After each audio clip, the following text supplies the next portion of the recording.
So myself Rekha, Assistant Professor, Department of Mathematics. Today I am going to present the topic Resource Management Technique.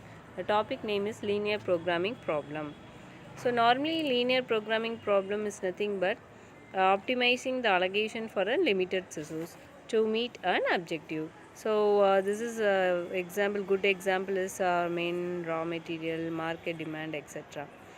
Here the main objective of the linear programming is nothing but maximizing the profit or minimizing the total cost. Here we have to decide the decision variable for the solution. That variable should be on objective function and the constraints of first degree.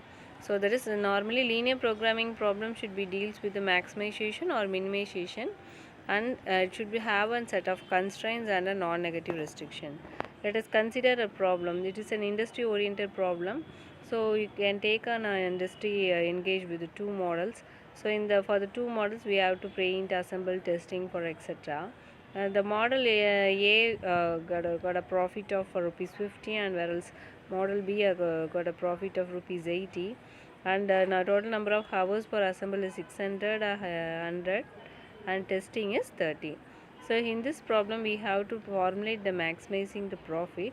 So first of all, in this problem we have to find a decision variable, that is how many decision variable. So how many rupees are there?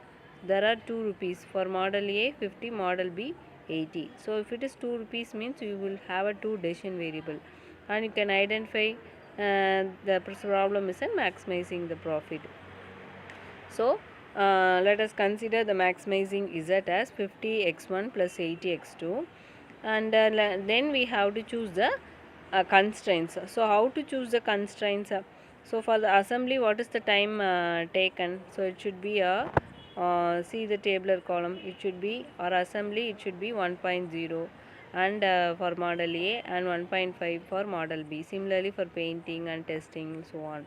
So from that you can construct the constraints. So the time constraints for the assemble is 1.0x1, 1.5x2 less than or equal to 600, and 0.5x1 plus 0.2x2 for 100, and 0.0x1 plus 0.1x2 less than or equal to 30. So this is your constraint. Now we have to combine our objective functions, and you have to formulate the LPP. Already we have done the maximizing z, no? So then you have to write the maximizing z and the subject to the constraint, and at last you have to declare that it should be negative restriction. Why it is means, because always the company will produce a positive only, positive some values only. So it should be a greater than or equal to. So can refer this book also, that is Sundaresan, Ganapati and Subramani. Okay, thank you students.